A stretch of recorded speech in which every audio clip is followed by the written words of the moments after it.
मैं ना कभी होली में रंगा हूं या रंगूंगा, मैं ना कभी होली में रंगा हूं या रंगूंगा, क्योंकि ये आज लगेगा और कल ये भी मिट जाएगा। मगर मेरे प्यारे अजीजों, मैं खुदावन की मोहब्बत और उसके पाक लहू से रंगा हूं, मैं खुदावन की मोहब्बत और उसके पाक लहू से रंगा हूं, जो कि आज कल और हमेशा के लिए यूं ही रह जाएगा। Praise the Lord, my dear friends, my dear brothers and sisters. This is Kunal here from Mumbai. मेरे प्यारे अजीजों, मैं आशा, उम्मीद और खुदा से दुआ भी करता हूँ कि आप लोग सभी लोग अपने अपने घरों में सही सलामती में होंगे। मेरे प्यारे अजीजों, आज आप सभी को पता है भारतवर्ष में और होल वर्ल्ड में आज होली मनाया जा रहा है।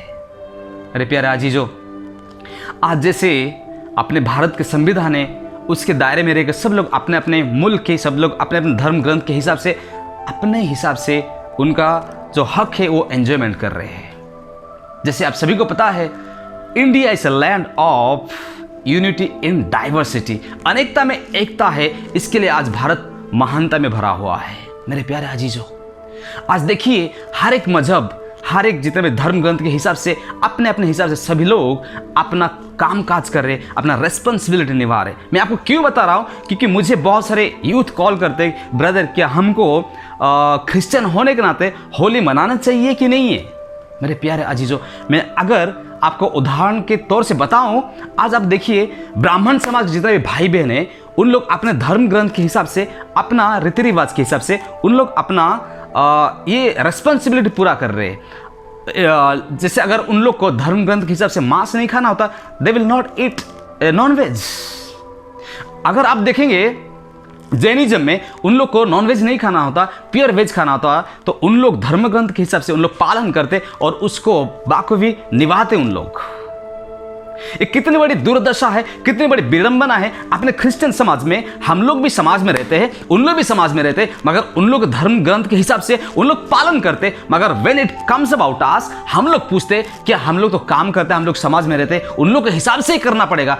I challenge you, I bet you, अगर उन लोग को आप कितना भी बोलेंगे, मार देंगे, काट देंगे, they will not do that. But are you ready for that? मगर आप अपने फेथ, अपने हिसाब से, अपने धर्म ग्रंथ के हिसाब से आप खड़े होने के लिए आप डरते, क्योंकि आप में वो कन्विक्शन नहीं, आप में अथॉरिटी नहीं है। इसके लिए आज अपना क्रिश्चियन समाज का ये विडंबना ही, ये दुर्दशा है। मेरे प्यारे अजीजों, मैं आपको क्यों बता रहा हूं, आज देखिए, specially I am telling to the youth in this 21st century, आज आपके फेथ में आज आप कॉन्फिडेंट नहीं हो, आपके फेथ में आप दृढ़ नहीं हो, इसके लिए आपके फेथ के लिए और आपके धर्म ग्रंथ के हिसाब से जो भी लिखा हुआ है, इसके लिए आप खड़े नहीं हो पा रहे। आप देखिए एग्जाम्पल तौर से अगर मुस्लिम भाई बहनों को देखेंगे, they will stand for their faiths, they will not go anywhere else. अगर आप और मैं, आज हम लोग क्या कर रहे हैं कि हम लोग दुनिया में हैं कि भाई हम लोग भी काम कर रहे हैं, हम लोग क्लाइंट मिलना पड़ता है, क्लाइंट से बात करना पड़ता है, बिजनेस करते हैं, ऑफिस में जाते हैं। Yes, even they come on, they do that same thing. Why you can't do that? मेरे प्यारे अजीजों, बाद में हम लोग पूछते रहते हैं, बाद में अपने पास मन में वो चलते रहता, डाउट चलते रहता, डिलेमा चलते रहता कि हमको करना चाहिए। आप कॉल करके पूछते हो कि ब्रदर हमको करना चाहिए, पास्टर जी हमको करना चाहिए, फादर हमको करना चाहिए, नहीं करना चाहिए। Why you have not given that conviction, you have not given that authority to do that. बहुत बड़ी विडंबना की बात है ये। मेरे प्यारे अजीजों, मैं आपको क्यों बता रहा हूं, आज होली खेल रहे आज बहुत सारे अपना क्रिश्चियन यूथ, ये बहुत दुख और दर्द के साथ मैं बताना चाहता हूं। आज होली भी खेल रहे और कल भी जाएंगे चर्च में और हाथ उठा के बोलेंगे holy God. It's not possible, कदाचित पॉसिबल नहीं है। अगर आप, if you are real Christian, then you will not be involved in such kind of activities in the society. Then you go to church, then you stand in front of God, then you praise and worship.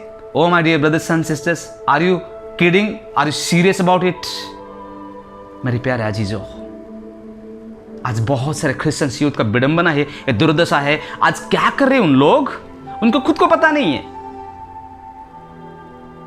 जैसे दुनियादारी लोग जैसे कर रहे हैं वैसे कर रहे हैं।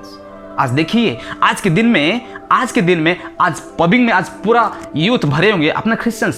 आई am talking about our Christians youth. आज पबिंग में भरे हुए होंगे, आज शराब में भरे हुए होंगे, आज गॉसिपिंग में भरे हुए होंगे। That's our people. Everything has been told to you, everything's known by you, but you will not follow. My dear brothers and sisters, this is a time that we need to know what to do, what not to do. Regardless whatever this world tells you, लोग क्या कहेंगे, वो ये क्या कहेगा, मेरे father क्या कहेगा, मेरे भाई क्या कहेगा, मेरा दोस्त क्या कहेगा, doesn't matter to you. But unless and until your conviction about your faith, if you stand for God, then God will stand definitely for you too.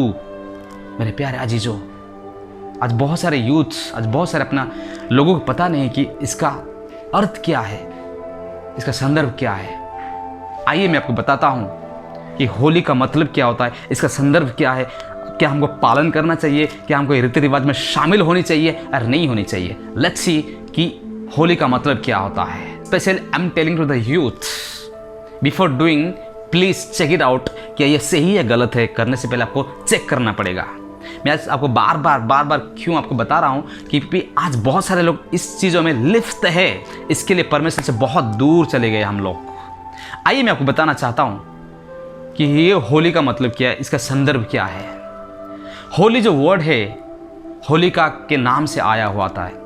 अगर मैं आपको भगवत पुराण के ओर ले चलूँ तो आपको वहीं पे एक शख्स का नाम मिलेगा जिसका नाम हिरण्यकश्यप है। हिरण्यकश्यप जो कि एक क्रूर राजा हुआ करता था उस समय में, और ये राक्षसों का एक राजा हुआ करता था, असुरों का राजा हुआ करता था। तो वो हमेशा चाहता था, उसको एक भगवान से एक वरदान मिला था जो कि उसको दिन में और रात में कोई भी नहीं उसको मार सकता है। और एक चीज़ बताते चलूँ आपको, ये भगवान विष्णु का बहुत बड़ा घोर विरोधी था ये। तो इस दरमियान उसके एक बेटा पैदा होता है जिसका नाम प्रहलाद होता है। तो ये जैसे सब लोग उनके जो साम्राज्य के लोग जो लोग इसके सम्मान करते, उसको पूजा करते, उस दरमियान प्रहलाद एक ऐसा डिवोटी निकला विष्णु का, वो बहुत बड़ा मतलब डीप डिवोटी निकला, तो उसको पूजा पाठ करता था। इसके लिए इसके जो हिरण्यकश्यप के अंदर एक जलन पैदा हुआ और उसके अंदर एक क्रूरता पैदा हुआ। उसने खुद को पूछा, ये मेरा बेटा है, वो मुझे नहीं मानता और मुझे पूजा नहीं करता, मुझे छोड़कर जो मेरा विरोधी है, कठोर विरोधी है, उससे पूजा करता, जो कि विष्णु था। मेरे प्यारे अजीजों, इसके लिए उसको मारने के लिए बहुत तरह तरह का ये यूज किया। तो उसको एक बार सांप के झुंड में डाल दिया था ताकि ये मर जाए, और एक बार हाथी के झुंड में डाल दिया ताकि ये मर जाए, और एक बार एक पहाड़ के ऊपर लेके उसको ढकलने के लिए कोशिश किया था ताकि ये मर जाए, मगर ये मरा नहीं है। मेरे प्यारे अजीजों, मैं बताना चाहता हूं, तो उसी वक्त होलिका उसकी जो सिस्टर थी उसके माध्यम से उसको मारना चाहा। होलिका के पास ऐसा एक चादर हुआ करता था जो ओढ़ के अगर कहीं भी चले जाती तो उसको कुछ नहीं होता था, अगर वो आग के भट्टी में भी चले जाती तो वो जलती नहीं थी। इसके लिए होलिका के माध्यम से इसको उसका बेटा जो प्रहलाद को मारने के लिए कोशिश किया। तो होलिका इसको क्या करती है, वो एक आग के भट्टी में लाके उसको पकड़ के उसको जलाने के लिए कोशिश करती है। उस दरमियान होलिका मर जाती है वो जल के, मगर प्रहलाद नहीं मरता है। तो इसके लिए ये विष्णु भगवान को पता चल गया। उसके बाद विष्णु भगवान हिरण्यकश्यप को मार डाला है। तो आप देखिए मोरालिटी क्या, इस स्टोरी का मोरालिटी क्या है। इसके बाद you as a real Christian, you as a real believer, if you are real follower of biblical principles, then you will get to know कि आप किस में लिप्त हो रहे, आप किस में पाए जा रहे हैं। तो इसके लिए हमको बाइबल बार बार कहता है। अगर आपको बताऊं, रोमन्स 12 और 2 में लिखा हुआ है, हम दुनिया में हैं मगर हम दुनिया से काफी ऊपर है, हम दुनियादारी लोगों जैसा है ही नहीं है। तो ये बहुत सिंपल सा लॉजिक है, ये पूछने के लिए उसको कॉल करके पूछने की कोई ज़रूरत नहीं है, बिकॉज ये बहुत सिंपल सा चीज़ है। हमको इस चीज़ों में लिप्त नहीं होना चाहिए, दुनियादारी की चीज़ों में से हमको दूर रहना चाहिए ताकि हम परमेश्वर के पास रह पाएंगे। मेरे प्यारे अजीजों, करने से पहले specially I am telling warning to the youth before doing things, research देखिए, जांचिए, अगर आप पता नहीं है पढ़िए, उसके बाद जाइए, ताकि आप अच्छे रास्ते पे चल सको, ताकि आप परमेश्वर के करीब रह सको, ताकि आप जो करना चाहेंगे परमेश्वर आपको सक्सेसफुल होने देखना चाहता है, सक्सेसफुल करना चाहता है। अगर आपके बिजनेस है, आपके बिजनेस से प्रॉस्पेरस करना चाहता है, इसके लिए आप देखिए, आप पूरा सोच विचार करके देखिए, ताकि आप दुनिया से हटके रहे और परमेश्वर के पास रहेंगे आप। तो आज के जितने भी यूथ में हैं, आज जितने भी 21st जनरेशन के जितने भी यूथ है, उनके लिए मैं क्लैरिटी देने के लिए मैं कुछ बाइबल वर्स मैं आपको पढ़ के सुनाना चाहता हूँ। लेट्स सी कि पुरानी अहदनामा, पुराने विधान, जेरेमाया में क्या लिखा हुआ, 10:2 पढ़ते हैं। अन्य जातियों की चाल चलन मत सीखो। इसमें परमेश्वर क्लियरली हमको पुराने अहदनामा में, पुराने विधान में हमको कहता कि अन्य जातियों की चाल चलन मत सीखो। चाल चलन का मतलब क्या है? रीति रिवाज में मत शामिल हो, ताकि मेरे साथ भी आप लोग शामिल नहीं हो सकते। और देखते 1 जॉन 2:15 में क्या लिखा हुआ है, तुम तो ना संसार से और ना संसार में की वस्तुओं से प्रेम रखो। यदि कोई संसार में से प्रेम रखता है तो उनमें पिता का प्रेम बिल्कुल नहीं है। इसमें क्लियरली लिखा हुआ है। और एक वचन पढ़ते हैं हम लोग, रोमियो के 12:2, ये मेरा सबसे फेवरेट बाइबल वर्स है। इसमें लिखा हुआ है, इस संसार के सदृश ना बनो, परंतु तुम्हारे मन के नए हो जाने से तुम्हारी चाल चलन भी बदल जाए, जिससे तुम परमेश्वर की भली और भांति और सिद्ध इच्छा अनुभव से मालूमात करते रहो। तो हमको चाल चलन के बारे में क्यों बाइबल इतना तवज्जो देता है, क्यों इतना हमको इम्पोर्टेंस देता है, तो ये हमको पता होनी चाहिए। एज ए रियल बिलीवर तो हमको ये सब चीज़ों को जानकारी होनी चाहिए। आज के जितने भी यूथ है, 21st सेंचुरी के यूथ है, ये तो एक ट्रेंड बन गया। तो आज इधर भी है, कल उधर भी है। आज होली भी खेलेंगे और कल चर्च में जाके हाथ उठा के परमेश्वर जलाल प्रस्तिस और हमदो सना भी करेंगे। ये आज दुर्दशा है, ये आज विडंबना है। मेरे प्यारे अजीजों, फिर से हमको एफिसियन में परमेश्वर बताता है कि ये चीज़ हमको नहीं करना चाहिए। अगर मैं एफिसियन 4:17 में पढ़ के सुनाऊँ, इसलिए मैं ये कहता हूँ और प्रभु में आग्रह करता हूँ, प्रेरित पौलुस हमको गुजारिश कर रहा है इसमें, कि जैसे अन्य जातियों के लोग अपने मन की अनर्थ रीति पर चलते हैं, तुम भी ऐसा मत चलो।